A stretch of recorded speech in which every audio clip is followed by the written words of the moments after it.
네, 저희 마지막 시간인 만큼, 지금 2분 정도 남았는데요. 조금, 네, 2분 당겨서 시작을 해보도록 하겠습니다.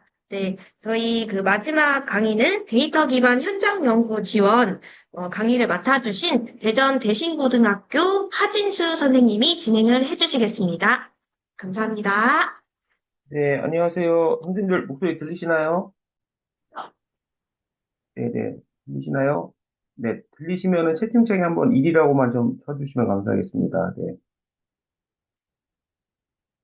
아, 네네, 잘 들리시는군요. 네. 아, 네, 보모고 김병규 부장님, 네, 감사합니다. 네. 어, 저도, 네, 한 시간 동안 10차시 분량 거를 다 설명한다는 게 쉽지는 않을 것 같아서요. 그래도 한번 선생님들께 최대한 좀 도움이 되게끔 말씀드리겠습니다. 화면 혹시 공유되셨을까요? 보이시나요, 혹시? 네, 보이시나요? 네, 어, 네, 네, 잘 보이나요? 네, 감사합니다. 일단 저희가 이제 데이터 기반 현장 지원으로 해서 이제, 잠시만요. 음,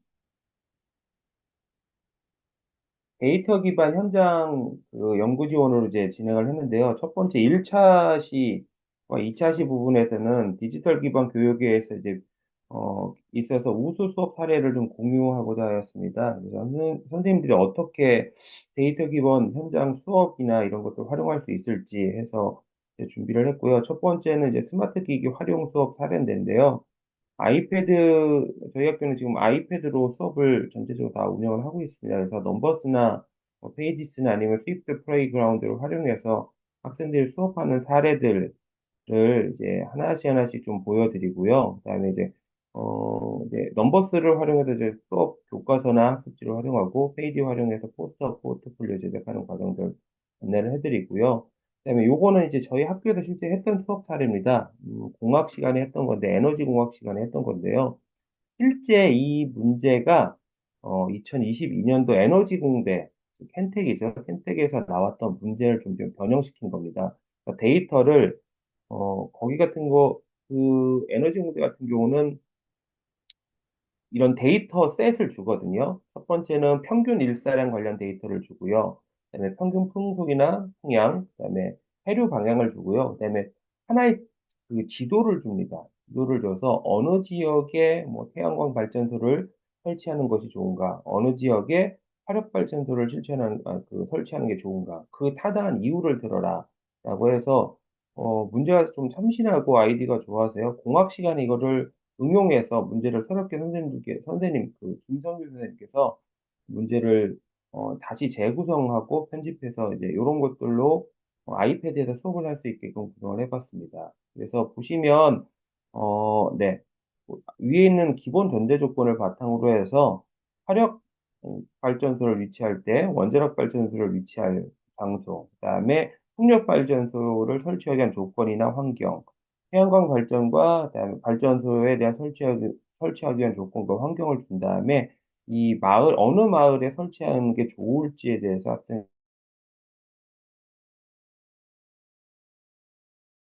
실제 키트도 제작을 해서요, 선생님들에게 공유하면서 어떤 근거로 네, 활동을 할지, 이런 것들을 이제 스마트 기기를 활용해서 데이터도 또 인식을 해야 되거든요.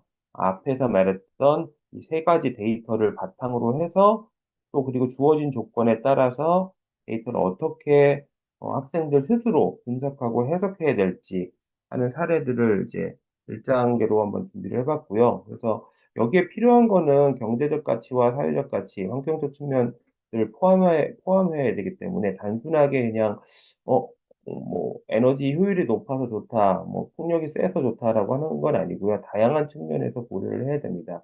그래서 수행 활동으로 진행했던 예시를 실제 학교에서 적용했던 예시를 보여드린 거고요. 그래서, 깨지네, 글씨가 좀.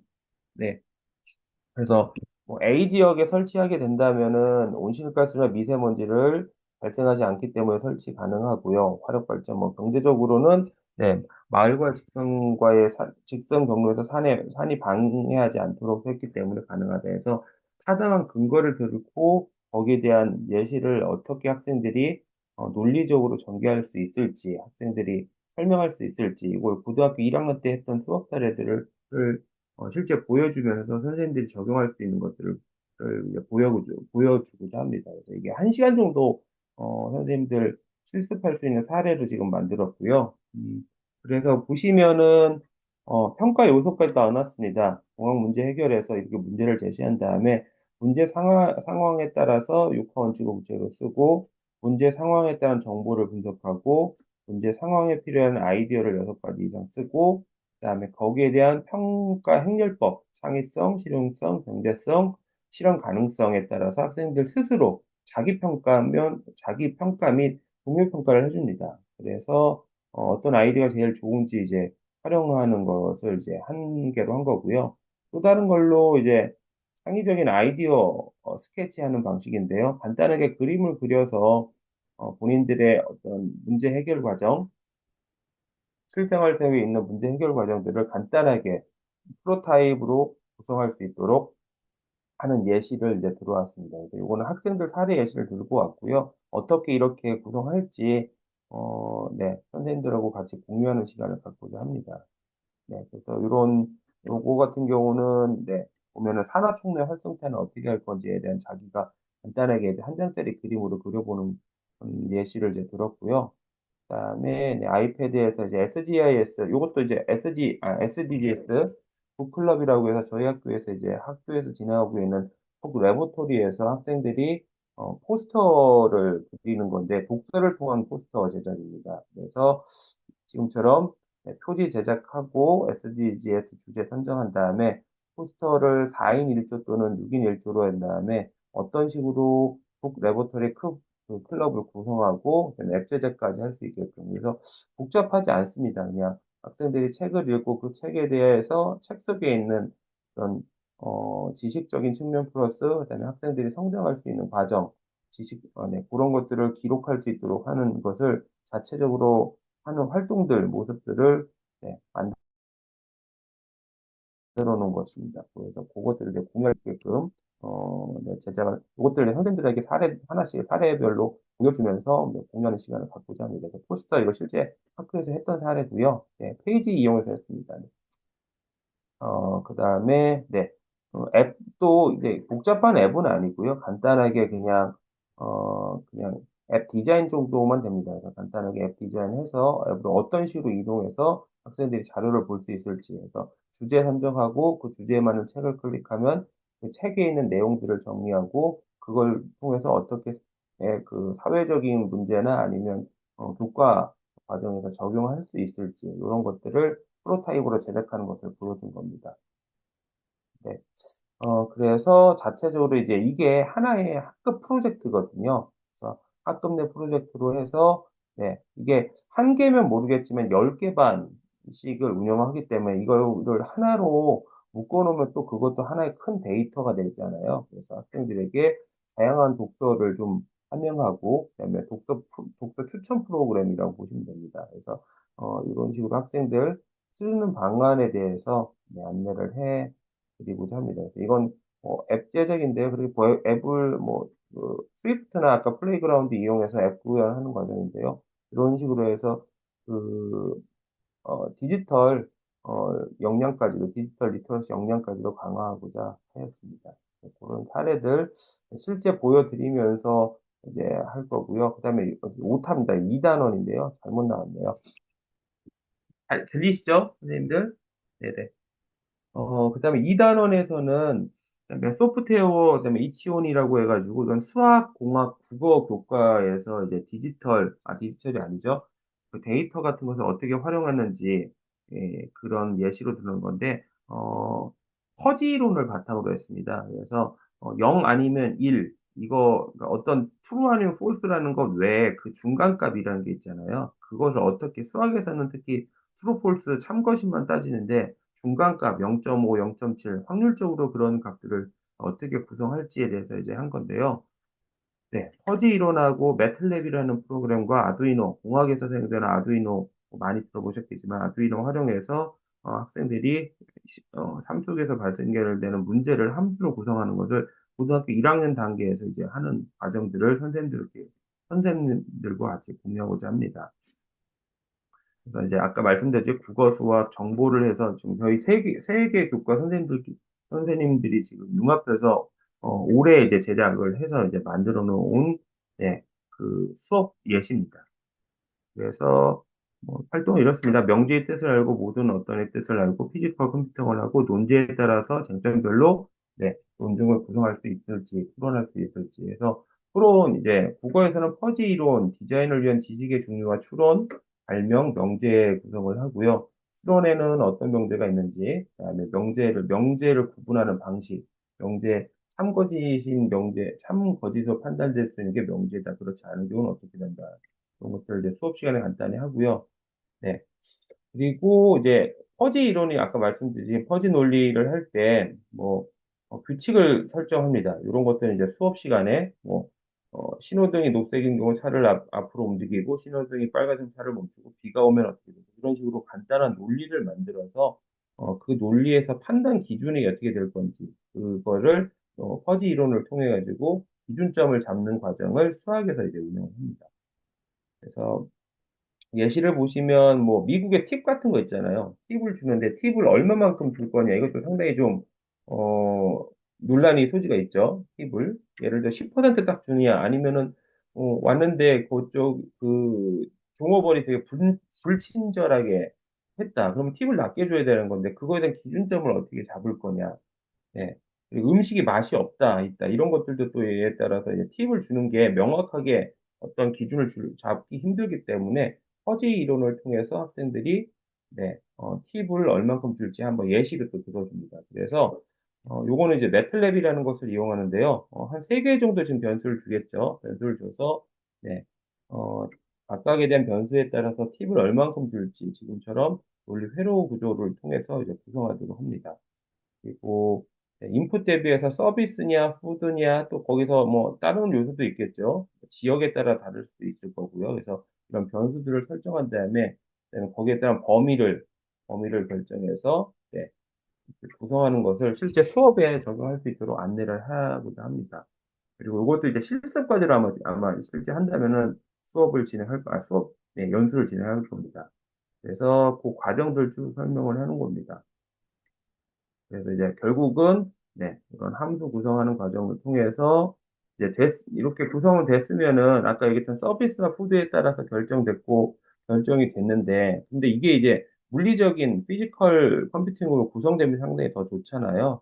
그래서 뒷부분 보시면은 수학 이거는 규칙성 잡는 겁니다. 그래서 if 구문을 둬가지고 if 구문을 둬서 각각에 대해서 네, 어떤 조건에 따라서 분석을 할 수 있도록 한다며요.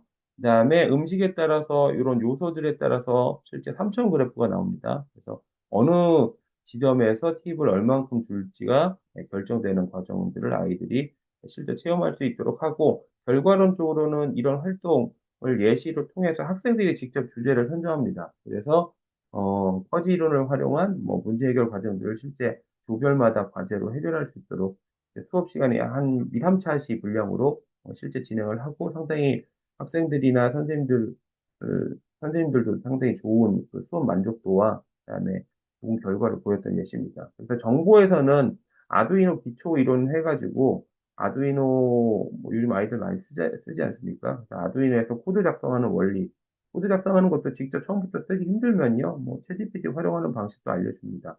그래서 네, 퍼지 이론 동작 활용해가지고 간단하게 아두이노 기초 강의 아이들 안내를 해주고요. 그래서 시리얼 포트나 아니면은 컴포트 예시, 그다음에 어떻게 전류가 들어오고 하는 예시를 간단히 한 다음에 예, 아두이노 코드 이런 식으로 해서 보시면 이건 차량 속도에 따른 겁니다. 다른 예시인데 자동차 브레이크 할 때 차량 속도가 느리냐 빠르냐, 앞차의 거리가 얼마큼 되느냐, 그다음에 그 차가 지금 얼음 빙판길이냐 아니냐, 그리고 뭐 브레이크 강도가 세냐 약하냐에 따른 다양한 이제 그 기준점을 잡겠죠. 그래서 네, 지금은 요거 같은 경우는 네, 여기 또 이제 챗GPT 활용해서 생성형 AI를 활용해서 퍼지 로직 아두이노 코딩을 한 다음에 실제 아두이노 코드 이렇게 센서 잡아가지고 뭐 좀 레드 뭐 레드 여기 보면 빨간불, 노란불, 그린불에서 이건 신호등 예시입니다. 신호등에 따라서 얼마만큼 어느 부위에서 이제 브레이크를 잡아야 될지 그런 것들을 예시로 보여주는 실제 수업 사례로 해서 약 뭐 정보, 국어, 수학을 해서 한 6차시 분량, 총 6차시, 7차시 분량으로 이제 실제 했던 수업 사례들입니다. 그래서 예시들 선생님들께 설명해 드리면서 안내해서 이게 아마 2차시 분량으로 끝날 예정이고요. 그 다음에 이제 뭐 다 수학 선생님만 있는 건 아니기 때문에 데이터 분석하는 데 있어서 수집이나 분석하는 여러 가지 통계 기법들이나 수업 활용 예시들을 안내해 드려야 되기 때문에 제가 몇 시까지 오늘 하면 될까요? 시간이 너무 또 길어질 수도 있겠네요. 네. 그 통계 분석하는 거에서 이제 말씀을 드리는데 아마 처음 접하시는 분도 있을 것 같아요. 그래서 통계하기 전에 이제 기계학습 원리나 데이터 편향성 관련돼서 좀 안내를 드리고자 합니다. 어, 왜냐하면 이런 데이터 분석을 하거나 하려면 모델을 써야 되는데 그 모델이 결국은 기계학습 모델을 많이 쓰거든요. 그래서 최소한 뭐 선형회귀 분석이라든지 아니면 로지스틱 분석이라든지 그거에 대한 기본적인 안내, 분집화라든지 이런 안내를 해야 되기 때문에 잠깐 네, 기계학습에 대한 원리에 대한 설명을 해드리고요. 전통적인 프로그램은 일반적인 사람들이 알려드린 프로그램, 그런 어떤 규칙에 따라서 하지만 요즘 나온, 이제 최근에 나온 기계학습은, 네, 사람이 생각하듯이 학습하고 네, 문제를 해결하는 과정이다라는 걸 안내해드리고요. 그리고 그 안에서 지도학습과 비지도학습이 있다라는 것을 안내해드리고, 그다음에 이런 지도학습과 비지도학습의 뭐 분류 모델이 있고, 그다음에 네, 그 군집화 모델이 있고, 그다음에 여러 가지 모델들이 있다는 것을 좀 알려드립니다. 그렇게 해서 네, 클래시피케이션이 어떻게 구성되고 그 예시도로 네, 이것도 이제 스팸메일 하는 것들도 미니스티 활용해서 하는 예시도 실제 수업 사례에서 네, 콜앱에서 적용할 수 있도록 안내해드리고자 합니다.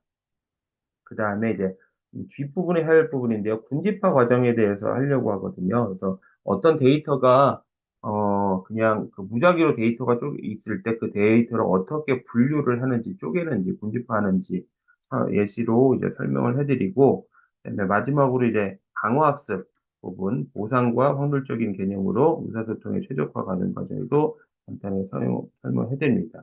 그리고 이제 제일 또 강조되는 것 중에 하나가 데이터 분석을 할 때 데이터의 편향성이 들어가게 되면 이제 우리의 판단이 네, 그냥 무분별하게 데이터를 흡수할 수 있기 때문에 그 데이터에 대한 편향성을 반드시 우리가 먼저 네, 데이터라는 게 어느 한쪽으로 치우친 데이터가 들어가지 않도록 해야 된다는 것도 안내를 해드리고요. 그다음에 기계학습 시각화 과정에서 뭐 이런 식으로 뭐 간단하게 나름 재밌는 이미지 넣어보려고 했거든요. 그래서 이런 식으로 개와 고양이를 어떻게 객체의 특성을 수출해서 뽑아내는지 그런 것들도 시각화 과정에서 안내를 해드립니다. 그 다음에 이제 하는 게, 엑셀 파일 활용해서 아주 간단하게, 네, 이런 시각화하는 과정들 이제 안내해 드리고자 하는데, 저는 이제 엑셀도 물론 좋긴 한데요. 그래도 좀 더 시각화하는데 쉽게 할 수 있는 그 프로그램으로 브라이틱스 AI를 좀 선정을 했습니다. 그래서, 노 코딩으로 이제 할 수 있게끔 일부러 했고요. 그래서 일반 그냥 이렇게 그냥 그 로우 데이터를 보는 것보다 시각화를 했을 때 훨씬 더 데이터를 쉽게 이해할 수 있고 데이터의 성격을 파악할 수 있다라는 걸 안내를 한 다음에요. 그다음에 AI 프랙티스 이제 설치를 합니다. 설치하는 과정도 제가 실제 다른 그 연수나 이렇게 한번 해볼 때 해봤는데요. 프로젝트 설치하는 것도 시간이 좀 걸리더라고요. 그래서 프로젝트 설치 차근차근 어떻게 하시는지 알려드리고 그다음에 네. 일단 백지 화면까지 해서 이제 뭐 일단은 여기서 보면은 파이썬이나 이런 것들도 다 깔아야 되기 때문에 시간이 좀 걸립니다.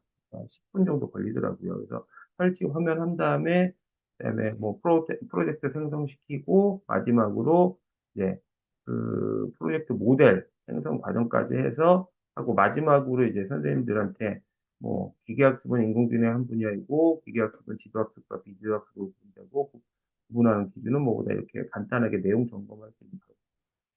그래서 이게 이제 한 차시 분량, 3차시로 풀렸고요. 4차시 분량에서는 이제 데이터 전처리 및 시각화하는 과정 안내를 해드리고 하거든요.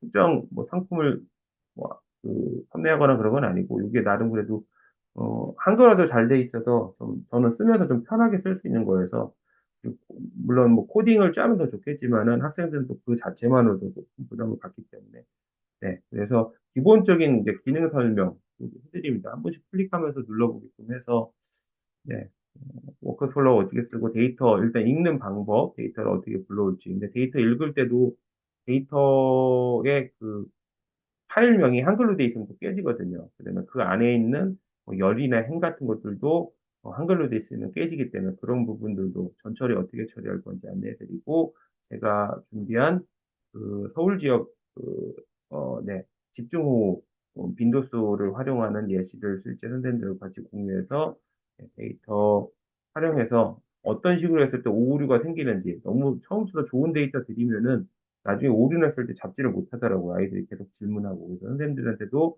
조금, 네, 전처리하는 과정들 안내할 수 있도록, 네, 자료들을 몇 군데 수정할 수 있도록 자료를 넣어놨습니다.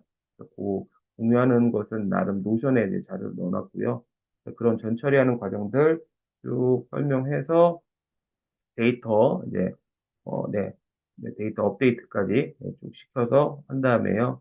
그 다음에 거기에서 이제 데이터가 테이블 형식으로 되어 것을 이제 컬럼이나 아니면 꺾은선 그래프, 네, 아니면은 뭐 상자 그램으로 이제 구성을 해서 데이터 분석하는 과정을 설명을 합니다. 그래서 과정에 대해서 왜냐면 X축과 Y축이 어떤 걸 넣고 데이터를 어떤 여러 가지 데이터가 있는데 그중에서 어떤 데이터를 독립변수와 종속변수로 넣었을 때 의미가 있을지 그다음에 여기에서 쓰이는 각주 또는 범례들을 활용하는 것들을 뒤에 좀 설명을 해놨습니다. 색깔을 어떻게 넣고 그다음에 데이터에서 이런 값들을 어떻게 설정하는지, 소수점 설정하는 방법. 뭐 여기는 그냥 일단 예, 기본적인 설명 매뉴얼을 한번 실습을 통해서 쭉 할 수 있도록 이렇게 식으로 안내를 해드렸습니다. 네, 해드리고 그다음에 이제 바꿔서 막대 그래프에서 지금은 이제 네, 네, 이런 식으로 이제 그래프 형태로 다양한 그래프 형태로 바꾸면서 데이터를 해석하는 방안에 대해서 시각화하는 방안에 대해서 안내를 해드리고요. 이렇게 했을 때 이 데이터를 시각화했을 거와 실제 서울 지역의 침수가 발생한 것과의 이제 유사성이 얼만큼 있는지도 한번 찾아보게끔 네, 하였습니다. 그 다음에 이렇게 해서 이제 4다시 분량이 끝나고 네, 데이터 전처리 단계에서는 데이터의 이상치나 결실을 어떻게 제거하고 가공하여 시각화하는 건 시각해서 패턴이나 규칙을 찾는 것이 중요하다는 것을 학생들이나 선생님들께서 활용하실 수 있도록 만들었습니다. 그다음에 5차 시에는 좀 더 이제 시각화를 했으면은 그 데이터를 바탕으로 이제 데이터 분집화를 해야 되지 않습니까? 그래서 요거 같은 경우는 여기 출처를 적었는데 삼성 SD, 삼성, JA 코리아에서 이제 만들었던 자료를 좀 참고를 했습니다. 허락을 받았고요. 대신 이제 상업화해서는 안 된다. 출처를 꼭 넣어야 된다 해서 이제. 그래서 SNS 성향에 따라서 이제 학생들 개인적으로 어떤 성향을 띠는지 이런 것들을 이제 실제 사례로 해서 어떤 학생들은 SNS를 적극적으로 활용해서 자기 PR의 도구나 이런 걸로 사용하는 경우가 있고, 저 같은 경우는 그냥 네, 인스타그램이나 페이스북 그냥 계정만 있고 안 쓰는 경우도 안 쓰거든요, 잘. 그래서 그런 성향성이 어떻게 경향성이 어떻게 다른지 확인할 수 있도록 한 다음에 SNS가 뭐 자기 표현이나 관계나 일설 창출이나 정보 추구나 정보 뭐 자존감 확보, 오락 추구 이렇게 6개로 나눈 다음에 거기에 따라서 이제 이게 비지도 학습이다. 한 다음에 비지도 학습 중에서도 군집하다. 라고 해서 그 앞에서 이제 기계학습 관련돼서 설명했는데 기계학습 중에서 뭐 여러 가지 분집화인데 그 다른 것들도 여러 가지 있다고 해서 실제 머신러닝 플레이그라운드라서 데이터를 찍어보면서 이런 기계학습을 한번 체험할 수 있는 예시가 있습니다. 그것들도 이제 학생들 체험하게끔 하고 그 중에서 우리는 오늘 분집화, 클러스링을 할 거다라고 해서 그거 이제 설명을 해드리고요. 그다음에 중요한 게 이런 군집화를 했을 때 컴퓨전 매트릭스라고 해서 혼돈 행렬이 나옵니다. 사실을 어떤 데이터가 있을 때, 뭐 예를 들어 남자를 남자로 파악한 경우, 뭐 남자를 여자로 파악한 경우, 여자를 남자로 파악한 경우, 여자를 여자로 파악한 경우, 거기에 따라서 뭐 정확도나 아니면 재현율, 정밀도 이런 것들이 바뀌기 때문에 수학적 내용들인데 확통을 배웠으면 충분히 이해할 수 있는 수준입니다. 그래서 이런 수학적 개념들을 좀 안내를 해드리고, 그다음에 K민즈 평균, 네, K민즈 알고리즘, 클러스팅 중에서 제일 간단하게 쓸 수 있는 두 점 사이의 거리를 이용해서 구하는 K-민즈 알고리즘에서 센트로이드를 센트로이드 구성 전에 이런 군집화 개수를 어떻게 잡는지, 그럴 때 이제 엘보우 기법 활용했을 때, 이제 절대값 들어가는 그래프 설명해서 엘보우 기법을 쓸 때, 군집을 너무 많이 잡아도 안 되고, 너무 조금 잡아도 안 된다 설명한 다음에, 이 센트로이드가 어떻게 변화하고, 그로 인해서 센트로이드 변화에 따라서 데이터의 군집화가 어떻게 이루어지는지, 그런 내용 설명을 좀 해드립니다. 방금 말씀드렸던 이런 최적화 K값, 거기에서 그리고 그거에다가 이 실제적으로 센트로이드가 변화되는 과정들을 시각화해서 보여줄 수 있는 예시가 있습니다. 그 알고리즘 통해서 한번 먼저 체험을 해보고요. 그 다음에 하는 게 이제 설문조사 결과를 바탕으로, 네, 요 자료를 바탕으로 해서, 네, 전처리하는 과정들, 그래서 A1에서부터 I1까지 각각에 대한 이런 데이터 성격이 어떻고, 그다음에 그를 인해서 뭐 데이터 읽은 다음에 데이터 프로파일 찾고 K 군집화 시킨 다음에 네, 통계 요약한 다음에 거기에 따라서 구성하는 과정들을 좀 자세하게 설명해 놨습니다. 여기서 박스플로 이용해 가지고 성격들 파악할 수 있도록 해놨고요. 네. 그래서 해봤더니 4개 그룹을 쪼개면 좋겠다. 그래서 반마다 해도 좋을 것 같아요. 반에 학생들 한 뭐 20명에서 30명 사이지 않습니까? 그 학생들 직접 데이터 이렇게 수집해서 분집을 쪼개는 과정까지. 그래서 이거는 5차 제곱 뭐 제곱 합이라고 하는데 그걸 그 값의 최소값을 찾는 과정들 설명하면서 네, 분집 쪼개고 마지막으로 여기가 이제 아까 방금 말씀드렸던 네 그거죠. 그 엘보 기법 하셨을 때 K가 4에서 제일 많이 꺾이는 지점 4 정도에서 가장 좋다. 그렇게 해서 이제 군집하는 과정들을 마지막으로 정리해서 네, 쭉 사례로 하는 게 이게 이제 5차시 분량입니다. 5차시 분량으로 하고 그다음에 6차시 분량에서는 좀 더 이제 데이터 수집이나 분석을 직접 학생들이 찾아볼 수 있도록 이제 예시를 들었습니다. 자, 앞에서 들었던 이제 그 집중호우 때문에 이제 여러 가지 문제점이 발생하는데 그 집중호우만으로도 이제 집중호우만 내렸다고 해서 이제 침수가 발생하는 건 아니더라고요. 찾아보니까 저지대 문제도 있고 그다음에 하수 처리장의 용량 문제도 있고 그다음에 지부 시설이라고 하죠. 비빔물을 얼만큼 모아놓는 그런 시설들이 얼만큼 있느냐 이런 것들도 큰 영향을 주더라고요. 그래서 네, 홍수 위험 정보 시스템 들어가서 하천 범람 지도하고 그다음에 그 침수 지도에 대한 차이점을 찾아보게끔 한 다음에 이게 실제 이렇게 한눈에 또 시각화해서 볼 수 있게 잘 돼 있더라고요. 그래서 예시들 들어줘서 침수 원인들 학생들이 좀 분석하게끔 한 다음에 공공 데이터 포털 들어가서 어, 전국에 있는 공공 하수 처리 시설 현황들을 분석하게끔 한 다음에 그다음에 그 데이터 다운받아서 여기서도 이제 전처리를 한번 해봅니다. 앞에서는 안 했으니까 실제 실데이터 가지고 전처리하는 과정을 통해 가지고 구글맵에서 각 지역마다 있는 하수정말 처리장, 상하수도 처리 시설 그래서 이제 데이터 가져와서 그 데이터의 레이어를 씌운 다음에 그런 데이터 마크다운을 찍은 다음에 그 마커에 따라서 어떻게 구성할지 이렇게 구성하는 과정들 하고 데이터에 대한 성격을 파악한 다음에 요런데 링크 걸어놨거든요.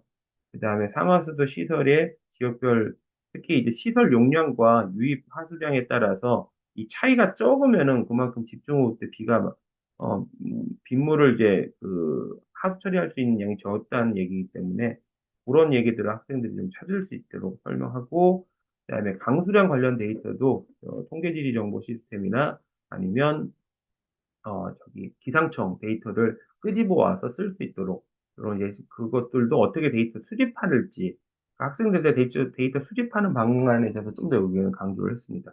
데이터 수집하고, 그다음에 분석을 통해서 지금처럼 이렇게 시각화하는 과정, 이거는 그, 어, 생성형 AI 활용해가지고 3차원 그래프 그리는 것도 이제 설명을 하고자 합니다. 그래서 어떻게 하면 되는지, 그리고 프롬프트를 어떻게 써야지 이런 것들을 얻을 수 있는지 안내를 하고, 이것도 이제 기상청 있는 데이터를 바탕으로, 네, 이런, 네, 서울 지역에 있는 최대 강수량 같은 거 그래프 구성하고, 분석을 시각화할 수 있는 것들 안내를 해주고요. 네, 프롬프트 안내도 여기 설명을 해놨습니다. 어떻게 하면 좋을지. 다른 예시들도 하고, 그다음에 여기에 따라서 이제 추세선을 그리는 과정을 엑셀로 한번 구성하는 과정 또 설명을 해줬고요. 그래서 1차 함수냐, 2차 함수냐, 아니면 지수 함수냐에 따라서 그래프 형태가 어떻게 되고, R스퀘어 값, 이런 그 상관계수가 아니죠. 결정계수가 어떻게 바뀌는지 그 설명 이제 하고, 마지막으로 6차 시 수업은 이제 마무리 질 예정입니다. 그 다음에 이제 실제 데이터 분석 수업 사례가 좀 필요할 것 같아서 데이터 분석 사례는 이제 고등 2학년 때 학생, 고2나 고3 학생들이 할 수 있는 사례로 가져와서 현장에서 이제 쓸 수 있는 예시들을 좀 이렇게 쭉 넣어놨습니다. 그래서 그런 데이터 박스 플러 설명들 좀 넣어놨고요.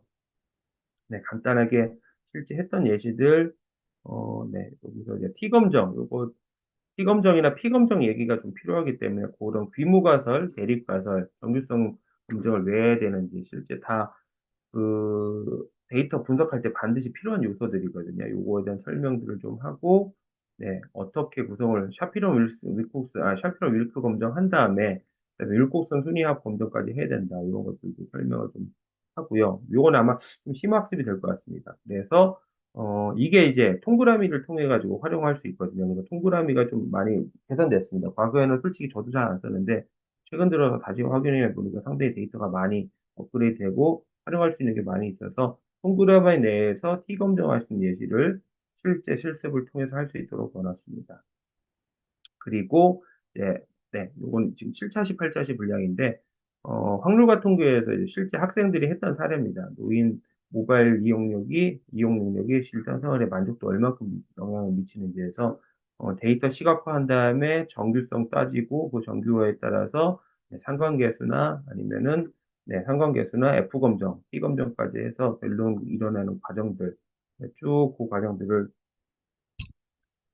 네, 설명을 해놨습니다. 쭉 설명해서 뭐 이상치 제거하는 방식들, 단차, 네, 이런 설명들 쭉 해서 차근차근 단계에 따라서 네, 죄송합니다. 모바일 이용 능력이 노인분들의 일상생활 만족도에 큰 영향을 준다. 그리고 요거를, 그리고 거기에 따라서 해결 방안, 디지털 기기를 이제 효능감, 이런 것들, 모바일 이용 능력에 따라서 최대값, 최소값, 외도나 첨도까지 구성하고, 지금처럼 어떤 요소에 따라서 가장, 노인분들의 그 일상생활의 행복도가 높아질지, 그래서 지금처럼, 이런, 저기, 그, 네, 상관계수를 구해서 0.05 이런 것도 상관계수거든요. 코릴레이션 테이블 점에서 하는 과정들 설명하고, 여기서 이제 아까 앞에서는 군집화를 했지만 여기는 랜덤 포레스트를 활용해서 지금 보시면은 그 앞서 설명한 그 AI 브라이티스 이용해서 학생이 직접 한 겁니다. 그래서 다른 모델 써가지고 랜덤 포레스트 모델 이용해서 이런 결과, 그리고 옆에서는 선형외기 분석해서 결과에서 어느 결과가 더 좋은지, 그리고 왜 그런 결과가 나왔는지 분석할 수 있도록 설명하고자 합니다. 그래서 최종적으로는 뭐 어플 인터페이스 단순화하고 시니어 전용 앱을 개발하고 봉사활동하고, 그다음에 요렇게 아까 앞서 예시로 들었던 네, 그 브라이티스 AI를 실제 학생들이 했던 사례로 또 설명해줘서 선형외기 학습하고 랜덤 포레스트 회귀 학습에 따라서 모델에 대한 평가까지도 진행하는 걸로 이제 마무리 짓고자 합니다. 그리고 실제 학교에서 어떻게 했는지 궁금하실 수도 있어서 사진이나 활동 예시들, 특히 포스터 대회 많이 하거든요. 데이터 기반 포스터 대회 해서 사례를 하나씩 좀 설명해 드리면서 마무리 짓고서 7, 8차시는 이게 아마 2차시 분량 정도 될 것 같습니다. 그리고 9차시에서는 이제 데이터 기반 수업인데요. 이것도 이제 교과형과 용합형으로 이제 수업한 사례인데요. 저도 지금 인공지능 수학 이제 수업을 하고 있거든요. 지금 4년째 이제 4년차가 되는 것 같습니다. 인공지능 수학은 좀 먼저 빨리 시작해야 되는데 인공지능 수학에서 이제 요거는 옛날 겁니다. 인공지능 수학에서 자료 표현, 분류와 예측, 최적화인데 요거는 2025 교육 과정이고요. 지금은 인공지능과 빅데이터로 바뀌었습니다. 그리고 자료의 표현이 이게 아니라 수정해야겠네요. 텍스트 처리랑 그다음에 이미지 처리로 바뀌었고요. 그다음에 마지막으로 최적화의 의사결정 단계가 그래서 분류와 예측과하고 자료 표현이 하나로 합쳐지면서 이미지와 그다음에 그 텍스트로 쪼개졌습니다. 그 부분이 자료 입력과 처리, 그 과정 다시 한번 좀 설명해 드리겠네요. 그래서 학생들에게 수업을 할 때 이런 식으로 수업을 통해서 궁금증 묻고 독서하고 방과 후 수업하고 탐구 활동하고 다시 진로 심화시키고 자율 수행 궁금증에서 비교과 교과 활동이 좀 더 이제 꼬리에 꼬리를 물어서 이제 연결될 수 있도록 한 사례를 좀 들었고요. 그다음에 앞서 뭐이 설명한 부분 비슷합니다. 문제 정의 데이터 수집, 가공. 앞부분에는 수집이나 가공 부분에 강조를 했다면 여기서는 이제 문제 활용까지도 좀 더 발전시키는 겁니다.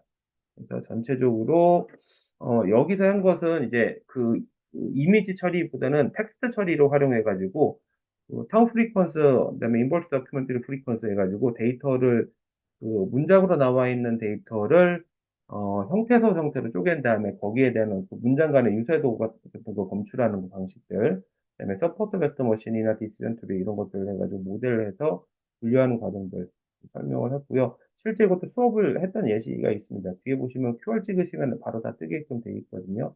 이때도 이제 AI 브레이키스 활용해서 했었던 예시고, 이건 정말 실제 했던 예시로 보여드리기 위해서 수업 평가 네, 계획이나 평가 기준 같은 것도 다 넣어놨습니다. 그래서 보시면은 이게 세 가지가 하나입니다. 독서하고 텍스트 마이닝하고 AI 브레이키스 활용해가지고 거기에 따른 평가 요소마다 이제 수행평가 60으로 줘서 이제 진행했던 예시고요. 인공지능 수학이 그 진로 교과이기 때문에 좀 부담 없이 이제 수행을 좀 많이 했습니다. 그리고 내용 자체가 좀 쉬워서, 어, 네, 교과 내용은 너무 쉽기 때문에 좀 진도를 좀 빨리 나갈 수 있거든요. 활동에 거의 한 8차시에서 10차시 정도 시간을 잡았습니다. 3주 정도 잡아서 진행을 했고요. 수행 활동으로 이렇게 넣어서 네, 진행을 했었습니다. 그리고 단원은 텍스트, 단원을 해서 이렇게 네, 그 수행평가 기준 같은 것도 궁금하실 것 같아서 그것도 다 넣어놨고요. 네. 수업 방향성, 이제 수업 실제, 텍스트홈이라는 데 들어가서, 교육용 계정 발급받고, 그다음에 템플릿 생성시켜가지고, 이제, 학생들 하고, 이제, 이럴 때는 이제, 저희는 캔바나 구글 클래스룸 이용해서 디지털 도구 활용하는 것들도 연결시켜서 말할 수 있어서, 이 내용들 넣어놨고요. 그다음에 문제 정의하기, 목표 설정, 데이터 수집하는 방식들 좀 더 구체화시키고 수집하는 논문 선택해서 이제 요거 같은 경우는 논문들 유사도들을 찾아가지고 학생들 할 수 있게끔 했거든요. 학술 데이터. 그래서 너무 좋은 사례들도 많이 나와서 텍스트에 대한 기본적인 그 텍스트가 아니라 그 논문에 대한 상세 정보나 가로 이렇게 해서 어떻게 데이터를 내보낼 수 있는지 학술 데이터 뽑은 다음에 좀 보시면 뽑으신 거 보이시죠? 네, 이렇게 쭉 뽑아서 이 데이터 간에 이 논문들이 어떤 뭐 시기마다 논문들이 나오는 것들이 좀 다르지 않습니까?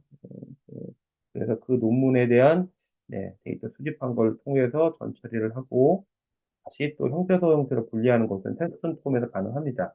이것도 블록 코딩으로 가능해서 쪼갠 다음에 여기에 대한 데이터 유사도를 찾고 그다음에 네, 뭐 빈도수나 아까 얘기했던 앵그램이나 시계열 데이터 분석을 한 다음에 네, 데이터 가공을 해서 여기에 따라서 이제 문장 간의 단어 간의 연결성을 찾은 다음에 이런 식으로 하나에 대한 저희가 그 워드 크라우드처럼 해서 연결망을 찾습니다. 그래서 요거를 이제 제출하는 게 마지막 과제거든요. 네, 이렇게 해서 네, 학생들 제출해서 텍스트 마이닝 하는 과정을 쭉 한 다음에 네, 이제 여기에 따라서 이제 문제 정의 또 하겠죠. 문제 정의하고 전체 발표에서 네, 그 최근에 나와 있는 논문들 데이터를 바탕으로 또는 뭐 아니면 뉴스 기사들 웹 크롤링 하는 방식에 따라서 한 거고요. 쓰이는 것은 클래스룸이나 노션, 캔바, 뭐 비카인드 이런 거 사이트, 텍스트홈, 뭐 구글 슬라이드, DBPR, AI 브라이티스, 리스 이런 것들 활용해서 다양한 디지털 도구들 활용해서 이제 수업에 적용한 사례를 보여드릴 거고요. 지금 거의 이제 제가 마치고자 하는데 요거 QR코드 찍으시면 바로 들어가시면 보실 수 있습니다. 지금 당장 잠깐 시간 드릴 테니까 네 제가 뭐 좀 빨리 말씀드렸는데 네네네 여기 들어가시면은 자료 보실 수 있거든요. 그래서 선생님들 지금 마지막에 선생님들 많이 피곤하실 것 같은데 네, 여기까지 한번 말씀드릴까 합니다. 그래서 한번 들어가시면은 잘 보이실 겁니다. 네. 그리고 이렇게 해서 이제 요게 2차시 분량으로 전체 수업 소개 안내 어떻게 구성하는지 어, 포커스는 실제 수업에 쓸 수 있을 것들로 잡았습니다. 그리고 실제 저희들이 저나 또 다른 대학교 선생님들하고 수업에서 했던 예시들을 통해서 이제 좀 좋은 결과, 성과가 있었던 걸로 이제 들고 와서 이것들을 수업 자료로 수업 연수 자료로 만들어 봤거든요. 그래서 뭐 아마 나중에 하게 된다면 노션이라 이런 거 이용해서 저도 좀 더 자료 같은 것은 더 제공하고자 합니다. 혹시 있으시면 말씀해 주시면 뭐 카톡이 아니라 여기 어디죠? 채팅창에 말씀해 주시거나 아니면 뭐 직접 마이크로 말씀해 주시면 제가 한 5분 정도만 질문 받고 마칠까 합니다. 네, 공유는 마쳐도 될까요? 네, 공유 마치겠습니다. 혹시 질문, 네, 채팅창에 한 분만, 뭐 몇 분에도 답변 주시면은, 혼자, 네, 혼자 한 건 아니고 선생님들하고 많이 하고 있습니다. 네, 많이 하고 있고, 저는 인공지능 교육대학원을 일기로 그때 졸업했거든요. 22년도에. 그래서 그때 그 다니면서 너무 좀 그냥 대학원 수업 듣는 게 좀 아깝더라고요. 그래서 바로 그냥 배우자마자 바로 수업에 써먹었습니다. 그게 좀 도움이 많이 됐던 것 같아요. 그때 배우면서 이 배운 것을 그냥 아이들한테 더 또 그냥 바로 까먹을 것 같더라고요. 그래서 야, 인공지능 수업 개설하자라고 했더니 아이들이 의외로 많이 신청해서 한 3개 반 정도 나왔거든요. 4개 반, 3개 반. 바로 그래서 그때 만들었던 자료들 학생들한테 적용하고 다시 한번 업그레이드 시키고 해서 한 4년 차 정도 지금 됐다 보니까 좀 네네.